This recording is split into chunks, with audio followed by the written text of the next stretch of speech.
একটি পাহাড়ের চূড়ায় একটি ঈগল 4টি ডিম সহ বসবাস করত। একদিন সকালে ঈগলটি যখন খাবার সন্ধান করতে বাইরে যায়, তখন তার 4টি ডিমের মধ্য থেকে একটি ডিম পাহাড়ের উপর থেকে নিচে গড়িয়ে পড়ে যায়।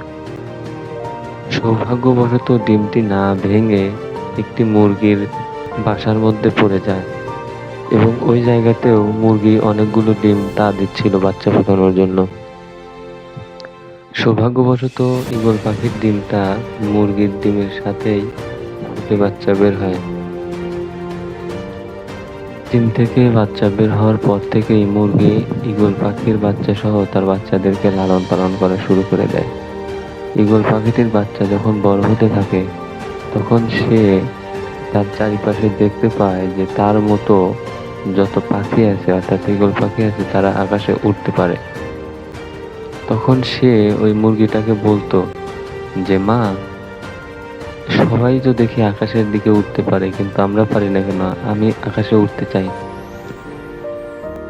তখন তার মা মুরগি বলতো যে, দেখো, আমরা মুরগি, আমরা কখনো আকাশে উঠতে পারবো না।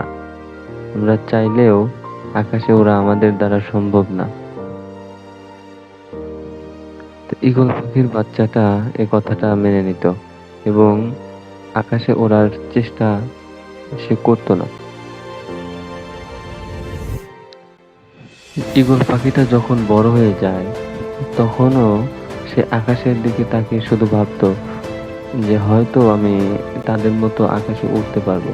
কিন্তু যখন সে তার মাকে জিজ্ঞাসা করতো, সেই মা মুরগিটা তাকে বলতো, দেখো, আমরা হলাম মুরগি, আমাদের কখনো আকাশে ওড়া সম্ভব না। তো ঈগল পাখিটা একটা সময় সেই কথাটা মেনে নেয় এবং আকাশে ওড়ার চিন্তা ভাবনা মাথা থেকে ঝেড়ে ফেলে দেয়। একটা সময় পর ঈগল পাখিটাও মারা যায়। এই গল্পটির মধ্যে থেকে আমরা কি শিক্ষা নিতে পারলাম? এই গল্পটার মধ্যে থেকে আমরা জানতে পারলাম বা শিখতে পারলাম যে আপনি আপনার মনে যে বিষয়টা নির্ধারণ করবেন বা ঠিক করবেন, আপনি ঠিক তেমনই হয়ে যাবেন। যদি সেই ঈগলটা এই মুরগিটার কথা না শুনে একবার হলেও চেষ্টা করতো, তাহলে হয়তো সে আকাশে উঠতে পারতো।